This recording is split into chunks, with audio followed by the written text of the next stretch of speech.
El aire olía a tierra húmeda y a lirios marchitos, una combinación que se me grabaría para siempre como el perfume de la pérdida. Hola, mi nombre es Elena Vargas, y tengo 29 años. Hace apenas unas horas, la tierra de este cementerio se tragó a mi padre, el hombre que, a pesar de sus defectos, fue el único pilar que conocí en esta familia. Nuestra familia, los Vargas, era un nombre pesado en la ciudad, sinónimo de textiles y transacciones astutas. Desde mi abuelo, los Vargas Tejidos S.A. había sido el imperio que nos definía, un laberinto de hilos y ambiciones donde cada miembro de la familia tenía un rol asignado, menos yo. Siempre fui la oveja negra, la que prefería los libros a los balances, las acuarelas a los diseños de moda. Nunca encajé en su molde, y ellos, mi madre, Victoria, y mis hermanos mayores, Marcos y Sofía, nunca se esforzaron por hacerme sentir parte. La procesión fúnebre fue un desfile de rostros sombríos, la mayoría de ellos falsos. Los apretones de manos, los susurros de condolencia, todo se sentía hueco, un guión que todos interpretaban a la perfección. Mi padre, Alejandro Vargas, el patriarca, el cerebro detrás de la expansión de la empresa, había fallecido de un infarto fulminante. Se fue sin un adiós, sin una última palabra, dejándome a la deriva en un mar de incertidumbre. Yo era la única que realmente lo lloraba, no por la herencia, no por el poder que su ausencia dejaba vacante, sino por el vínculo silencioso que compartíamos, la única persona que alguna vez me miró y vio más allá de lo que la familia esperaba de mí. Después de la ceremonia, el retorno a la mansión familiar se sintió como entrar a una jaula de oro. El silencio era ensordecedor, roto solo por el tintineo de las copas de Jerez que mi madre ofrecía a los pocos invitados que se atrevieron a quedarse. Ella, con su cabello rubio perfectamente peinado y su vestido negro de diseñador, parecía una estatua de dolor, inmaculada, pero fría. Mis hermanos, Marcos y Sofía, estaban en un rincón, susurrando, sus ojos escaneando la habitación, ya calculando el siguiente movimiento. Marcos, el primogénito, siempre el más ambicioso, el que se había preparado toda su vida para tomar las riendas de la empresa. Sofía, la más calculadora, la que manejaba las relaciones públicas y se aseguraba de que la imagen de la familia fuera impecable, incluso en la tragedia. Yo solo quería desaparecer. Subí a mi habitación, el único santuario que me quedaba en esa casa, el único lugar donde podía ser yo misma. Abrí el armario, mis dedos rozando las telas de mis vestidos, los colores que me atrevía a usar a pesar de las miradas desaprobadoras de mi madre. Necesitaba un momento de paz, un respiro antes de enfrentar la realidad de un mundo sin mi padre. Pero la paz nunca llegó. Unos golpes secos en la puerta me sacaron de mis pensamientos. No esperé respuesta. La puerta se abrió de golpe, revelando a mi madre, con Marcos y Sofía detrás de ella, sus rostros tensos, sus ojos como dagas. Elena, tenemos que hablar, dijo mi madre, su voz monocorde, desprovista de cualquier emoción que no fuera la autoridad.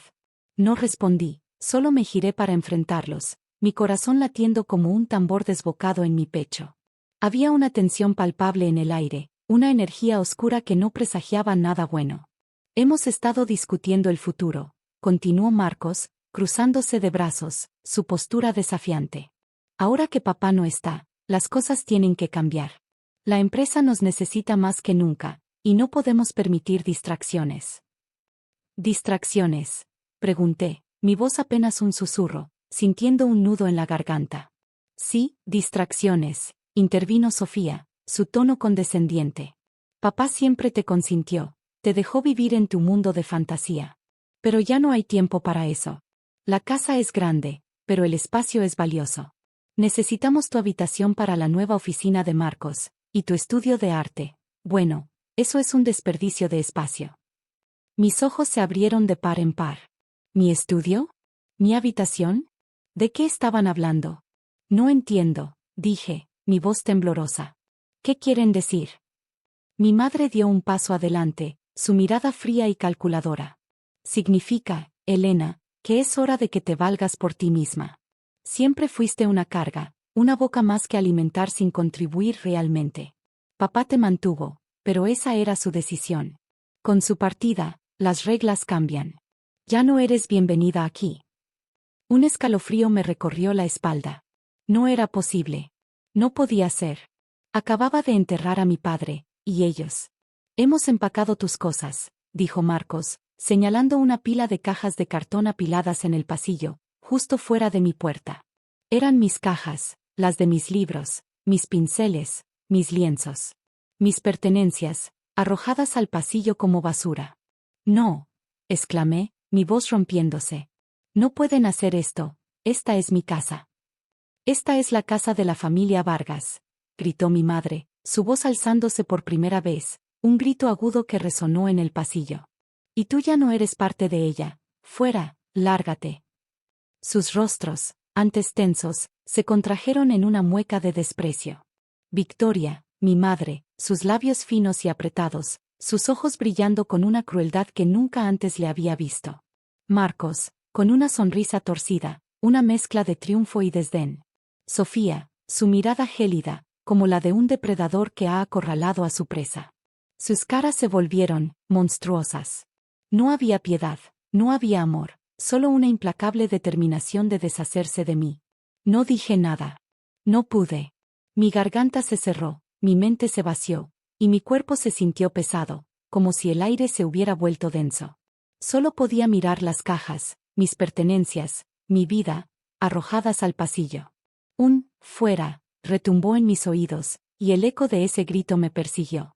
Me di la vuelta, recogí mi pequeña mochila con mis documentos y algo de dinero que había ahorrado de mis pequeños trabajos de ilustración. Me detuve en el umbral de la puerta de mi habitación, la que había sido mi refugio durante tantos años. Miré a mi madre y a mis hermanos una última vez. Sus caras, distorsionadas por la ira y el desprecio, eran el reflejo de la verdadera oscuridad que habitaba en esa familia. Bajé las escaleras, paso a paso, cada uno de ellos un eco de la fractura que se había producido. El portero, un hombre corpulento llamado Ricardo que había trabajado para la familia durante décadas, me miró con una mezcla de lástima y preocupación. «Señorita Elena, ¿está todo bien?», preguntó, su voz grave. Negué con la cabeza, incapaz de articular una palabra. Abrí la puerta principal, el frío aire de la tarde me golpeó la cara. Afuera, en la acera, estaban mis cajas. Mis libros, mis pinceles, mis lienzos. Mis pertenencias, mi vida entera, expuestas a la intemperie. Un taxi pasaba justo en ese momento. Lo detuve, abrí la puerta trasera y, con un esfuerzo sobrehumano, comencé a meter mis cajas. Ricardo se acercó, sus ojos llenos de tristeza. «Señorita, permítame ayudarla», dijo, y sin esperar mi respuesta, comenzó a cargar las cajas más pesadas en el maletero. Su ayuda, un pequeño acto de bondad en medio de tanta crueldad, fue un bálsamo para mi alma rota. «Gracias, Ricardo», logré decir, mi voz apenas un susurro. Él solo asintió, sus ojos fijos en los míos. «Cuídese, señorita Elena. Usted es una buena persona. Se lo merece». Me metí en el taxi, las lágrimas brotando sin control por mis mejillas. El conductor, un hombre de mediana edad con un bigote espeso, me miró por el espejo retrovisor. «¿A dónde la llevo, señorita?», preguntó con amabilidad. «A cualquier lugar lejos de aquí», respondí, la voz ahogada por el llanto. «A la estación de autobuses». El taxi arrancó, dejando atrás la mansión, el símbolo de mi pasado, de mi dolor. Miré por la ventana, la casa se hizo más pequeña con cada metro que avanzábamos. La casa de los Vargas, donde había nacido, donde había crecido, donde había soñado. Ahora, era solo un recuerdo amargo. El viaje a la estación fue un borrón. Las luces de la ciudad pasaban a toda velocidad, difuminadas por mis lágrimas. En la estación, compré un boleto para la primera ciudad que se me ocurrió, Buenos Aires. Siempre había soñado con conocerla, con sus librerías antiguas y sus cafés bohemios. Era un escape, una huida. El autobús era viejo y ruidoso, sus asientos desgastados. Me senté junto a la ventana, observando cómo la ciudad se desvanecía en la oscuridad. El motor rugía, un grrr constante que me arrullaba en un estado de semiconciencia. No sabía a dónde iba, qué haría, cómo sobreviviría. Pero una parte de mí, una pequeña chispa de rebeldía, se negaba a rendirse. Tenía que demostrarles que estaban equivocados. Tenía que demostrarme a mí misma que podía hacerlo. Los primeros meses en Buenos Aires fueron un infierno.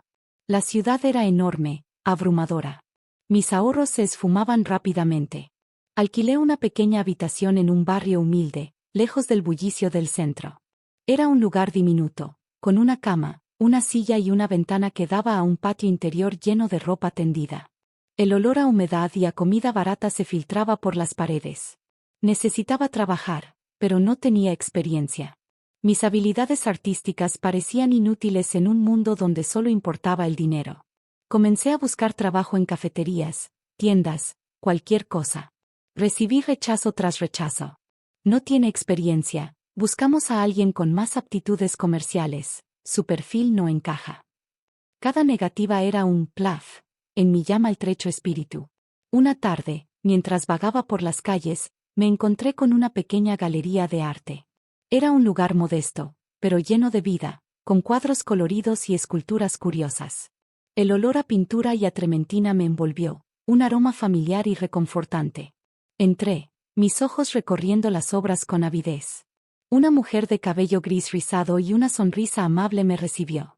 Se llamaba Clara, y era la dueña de la galería. «Hola, ¿te gusta lo que ves?», preguntó, su voz suave y cálida. «Sí, me encanta», respondí, mi voz aún un poco apagada. «Yo también pinto». Clara me miró con curiosidad. «¿Ah, sí? ¿Qué tipo de arte haces?». Le conté sobre mis acuarelas, sobre cómo mi padre me había animado a seguir mi pasión, a pesar de la desaprobación de mi familia. Le hablé de mi estudio, de las horas que pasaba allí, perdida en el color y la forma. Clara escuchó con atención, sus ojos brillando con una chispa de interés. «¿Tienes algo contigo? ¿Algún boceto, alguna foto?», preguntó. Negué con la cabeza. «No, todo lo que tenía lo dejé atrás. Solo tengo mis cuadernos de apuntes». Clara sonrió. «No importa.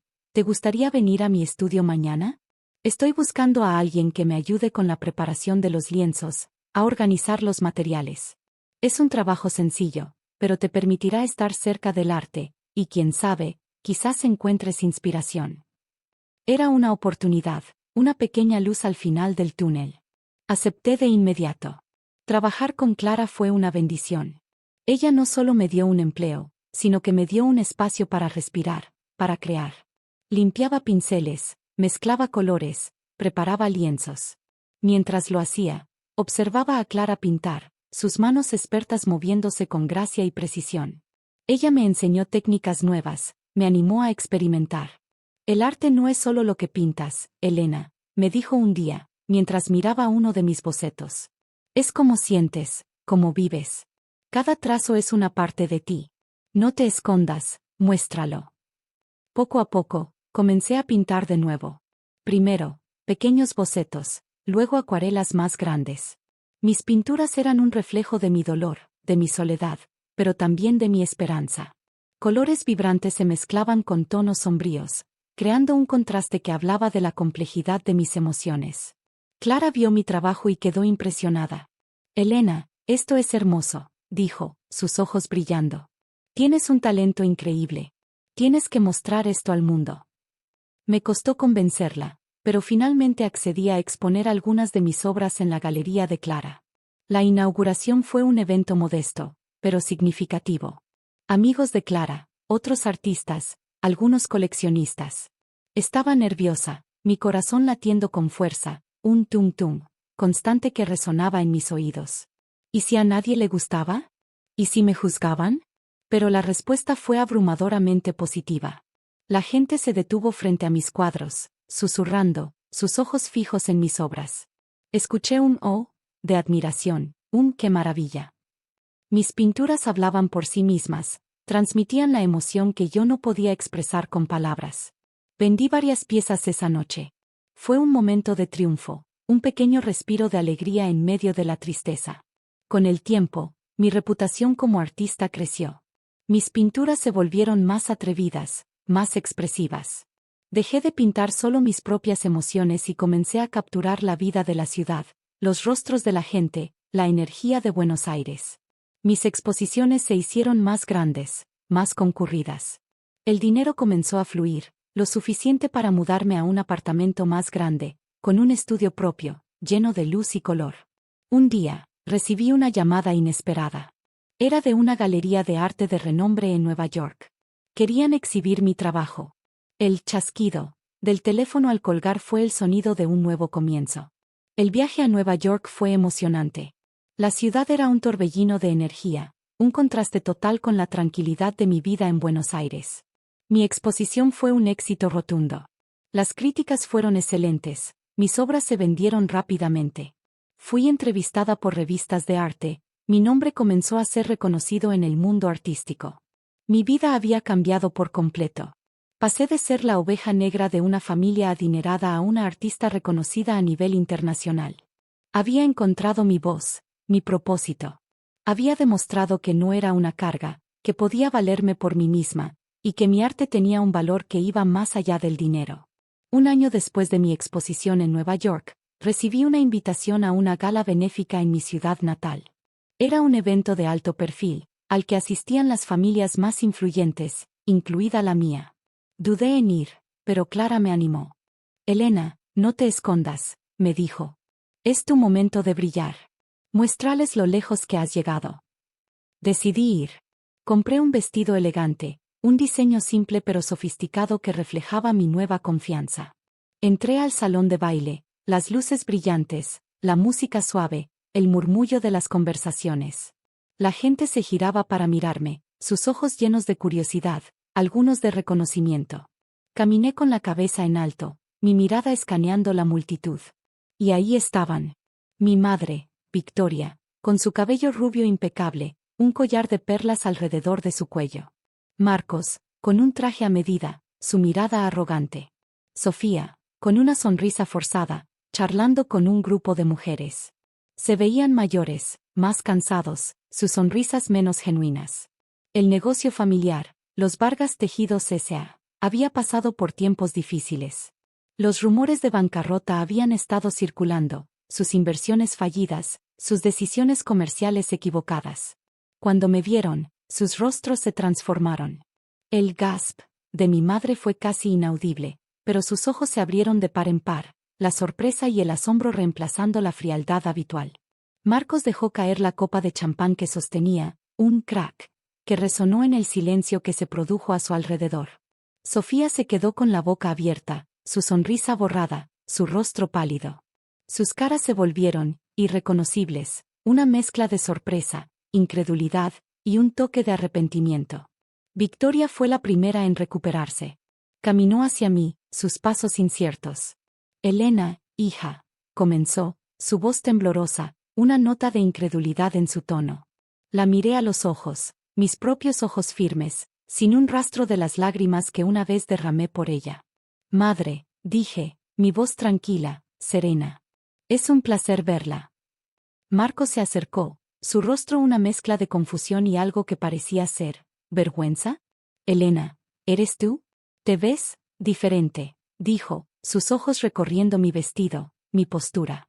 La vida cambia a las personas, Marcos, respondí con una ligera sonrisa. Y a veces, para bien. Sofía se unió a ellos, su cara aún pálida. Escuchamos que te habías convertido en una artista. Pero no sabíamos que eras, la Elena Vargas. Hay muchas Elanes Vargas en el mundo, Sofía, dije, una pizca de ironía en mi voz.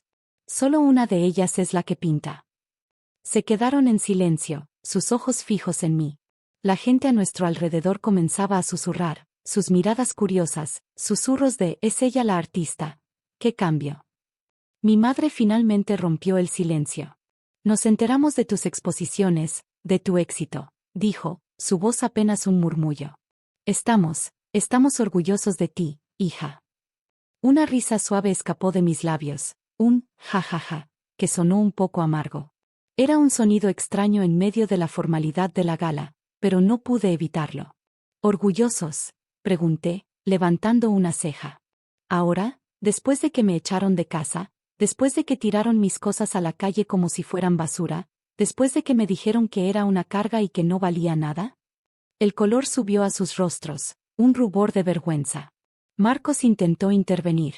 Elena, no fue así, estábamos pasando un momento difícil. La muerte de papá. No intentes justificarlo, Marcos. Lo interrumpí, mi voz elevándose ligeramente, pero manteniendo la calma.